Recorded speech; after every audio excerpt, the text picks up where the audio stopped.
Today, I'm going to get you all the way from here to here. Every now and then I walk into a home where everything looks right. New HVAC, clean attic, good insulation, and yet the upstairs is miserable. It's hot, humid, uncomfortable. That's exactly what was going on here. The homeowner replaced the system when they moved in, so it was a major letdown when they were uncomfortable and their bills were outrageous. They decided to get an energy audit. They found me on ChatGPT looking for solutions. As I started tracing the ductwork, one thing stood out. This house was built in 1999 and it had been well taken care of.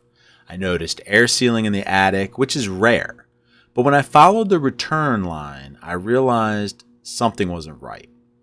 One of the 4 return ducts had come completely loose. That means every time the HVAC turned on, it was pulling hot, humid air straight into the system. If you ever wondered why your upstairs feels muggy or your system never shuts off, this could exactly be why. Now we're getting into the part most people never see. What does it take to fix it? Then you can actually custom create connections to extend ducts. That's what I had to do yesterday because it was about maybe 6 inches short, and I was able to cut a piece off of this. Let's see. And I didn't actually have to crimp it because the one end of these comes crimped. But what I did have to do, or what I would have to do in the future, is crimp it.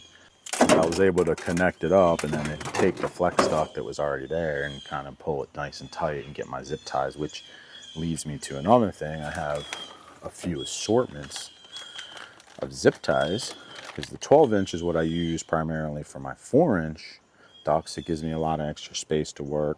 But when I get into like these bigger ones, like 10-inch and 8-inch and 6-inch and 12-inch, sometimes I need to wrap 2 together. So I've got the one bag here that I would call like my duct connection bag.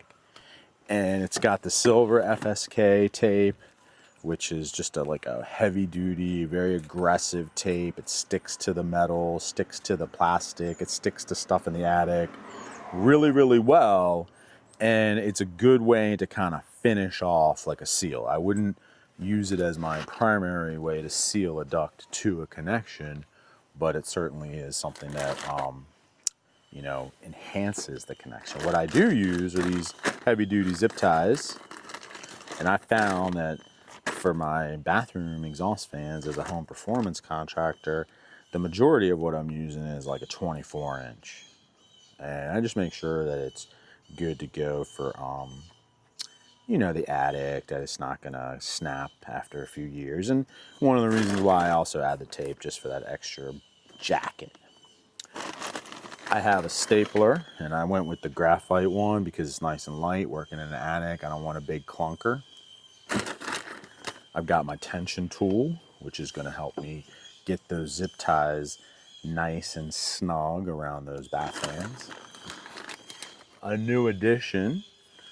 Oh, sorry, these are my snip cutters, which are my metal cutters, metal snips, which I use for other things, but I had them yesterday on the job. But what I was going to say is a new addition to the team is this crimper, which I love. It's helped me solve so many problems for people. I highly recommend you have it because what happens is you get into a situation where you need to extend a duct, and if you have like a little bit of loose sheet metal like this and those snips, which I was just showing you, then you can actually custom create connections to extend ducts. That's what I had to do yesterday. Think about technology and how advanced things have become. Why do you want your home's vital systems to still be living in the way, way past? I'm Eric Gans with Home Trust Remodeling, and pretty much every single house I visit has an opportunity for improved comfort and efficiency.